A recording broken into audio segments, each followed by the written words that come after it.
Fears walls are closing in on the president after apparently unleashing on Benjamin Netanyahu in a phone call. A U.S. official summarized the call this way to Axios, that Trump told Netanyahu, quote, "You're effing crazy. You'd be in prison if it weren't for me. I'm saving your ass. Everybody hates you now.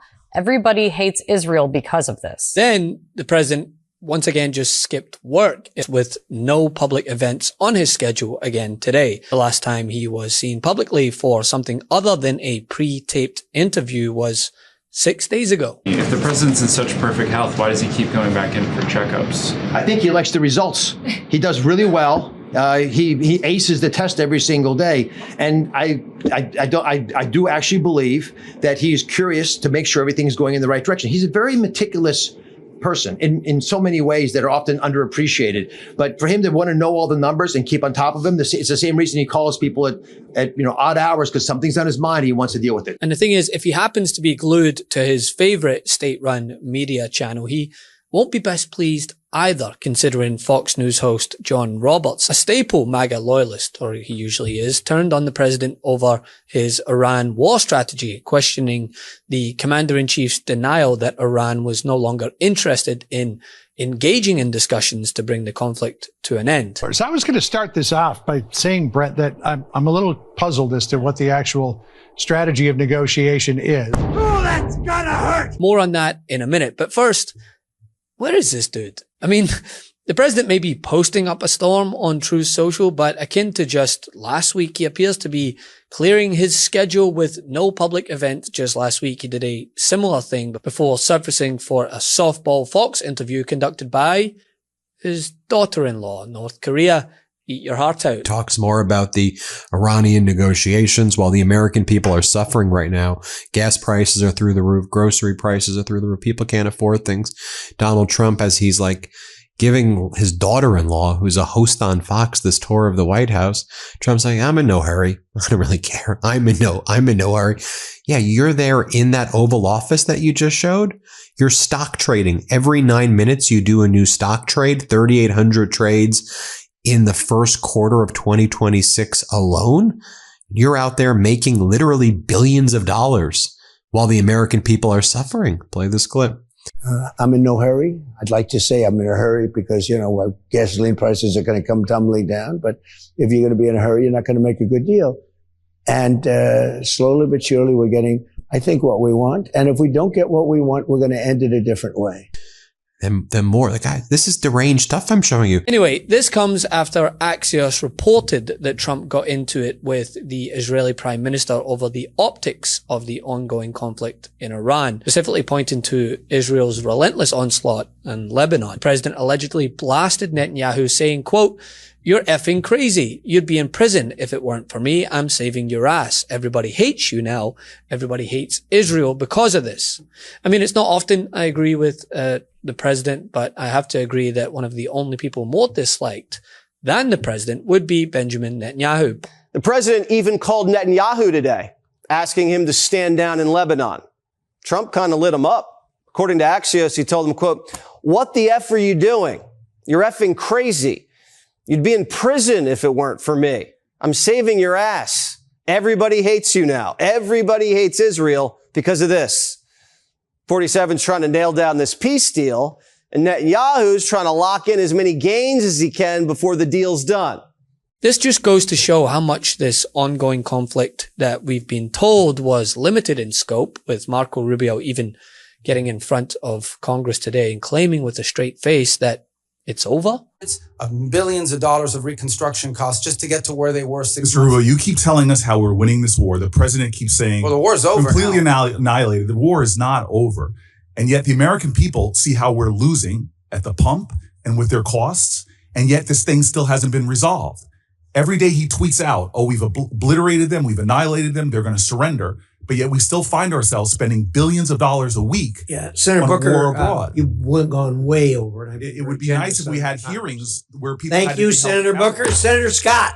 This is your first public hearing since President Trump and Israeli Prime Minister Netanyahu launched an illegal war against Iran. Netanyahu said he's been waiting 40 years to do this. Turns out he finally found a president who was both stupid and reckless enough to join him. The war has killed 14 American service members, wounded hundreds more, and killed thousands of civilians. It's driving up the price of gas, food, and much more. Trump obviously doesn't care. He called high gas prices peanuts and said, I don't think about Americans' financial situation. And all for what? President told us 91 days ago that we had, quote, won. Last year, he told the country Iran's key enrichment facilities have been completely and totally obliterated. Was that false? Let's face it, Mr. Secretary, the Trump foreign policy has become a dumpster fire. This is the same president who's more interested in flattering Vladimir Putin than in protecting Ukrainian sovereignty. The president who lifted restrictions on the transfer of sophisticated U.S. chips to China, but came back from his trip there with nothing but ballroom envy. He tweeted about that the other day. This is the president who brought on Elon Musk to take a chainsaw to AID, which has enabled the current Ebola outbreak. We've also witnessed corrupt crypto deals with the UAE royal family that have enriched the Trump family at the expense of our national security. We've seen an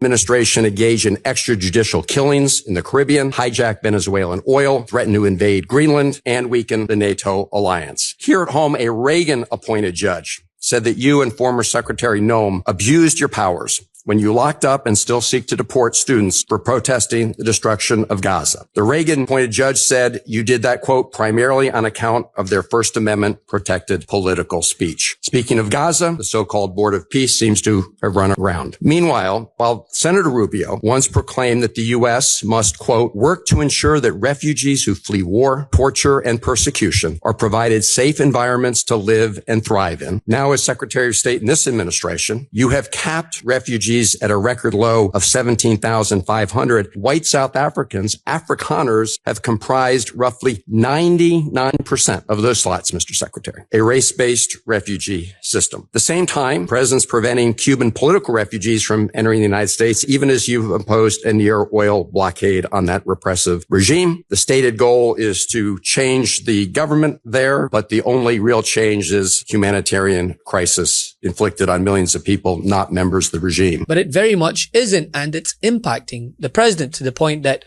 his once loyal supporters over at Fox are questioning the legitimacy of Trump's claims regarding the ongoing negotiations. Roberts reported on the ongoing conflict on Tuesday, wondering what the administration's goal is as he read a recent Truth Social post by the president. Roberts admitted he was, quote, puzzled by the president's remarks and actions, eventually asking, what's the strategy of this negotiation? So I was going to start this off by saying, Brett, that I'm a little puzzled as to what the actual strategy of negotiation is. But President Trump put this out seconds ago on Truth Social. It says fake news reports that the Islamic Republic of Iran and the USA stopped speaking a few days ago are false and erroneous. The conversations between us have been going on continuously, including 4 days ago, 3 days ago, 2 days ago, 1 day ago, and today. Where they lead, no one knows. But as I told Iran, it's time one way or another for you to make a deal. Does that give you hope that something's in the offing? Not really. But again, it doesn't really matter too much as long as the president maintains the pressure, the leverage on the regime in Tehran, the blockade. And Trump's posts come as Iranian media reports that the Middle Eastern nation has stopped communicating with mediators about extending a ceasefire in the war with the US and Israel. This, the latest in the ever-evolving war narrative. And here's what is interesting, right? If I can take you back to last week's cabinet meeting, the last time Trump had a public appearance, by the way, the president raised eyebrows when he said, quote, I don't care about the midterms, rejecting the idea that Iranian leaders could use his electoral vulnerabilities to outweight him. Trump has repeatedly dismissed claims that he is operating on some sort of political clock and even insisted, quote, time is on our side. It'll come down to the details of whatever this is. You know, if they get a deal, is it going to be better, the same, or worse than the JCPOA? That's what it's going to get compared to. I loved the quote from Jesse there about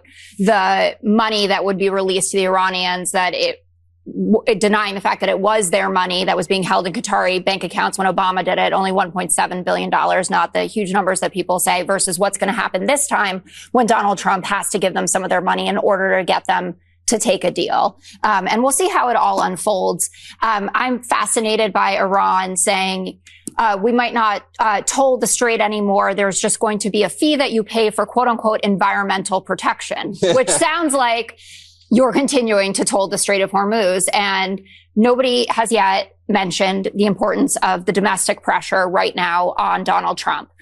The lack of fertilizer that is getting to our country, if turn on any channel, you'll see interviews with farmers who are saying that it is complete dire straits at this point. We already have a record number of bankruptcies. And so it seems to me, and we'll see what the deal looks like if there is one to be had, Donald Trump needs a midterms deal more than he needs a nuclear deal at this point, and is willing to make a deal and punt some of the more complicated stuff down the road, continue the ceasefire in that respect so that we can deal with $4.50 gas, approval ratings in the tank, minus 52 on inflation, minus 24 on foreign policy. You want to say, oh, this is a great solution to all of this. There are a number of conservative supporters of the war who feel like you did in your initial statements, Jesse, that they want actually more firepower. They don't want us to walk away at this point and just have a diplomatic solution. And I'm not sure at this point that Iran actually does think that we are willing to come at them with missiles again, because we've been threatening, nuclear plant day, bridge day, tunnel day, whatever it is, for a long time at this point. And I'm not saying that I want them necessarily to call our bluff, but I'm not sure that they're quaking in their proverbial booties as much as you might think. If you remember earlier this month, he told a reporter that he doesn't think about Americans' financial situation when it comes to dictating his foreign policy. Now, I truly believe that. I don't think he does at all, but Americans do. And they are watching the clock, right? Because while Trump dismisses the impact of Iran on his thinking, the conflict is likely to loom large in November's elections. The reality is Operation Epic Fury has hurt Trump politically. His overall approval rating was upside down by more than 13 percentage points when the first bombs happened to land in Iran, and it's now well underwater.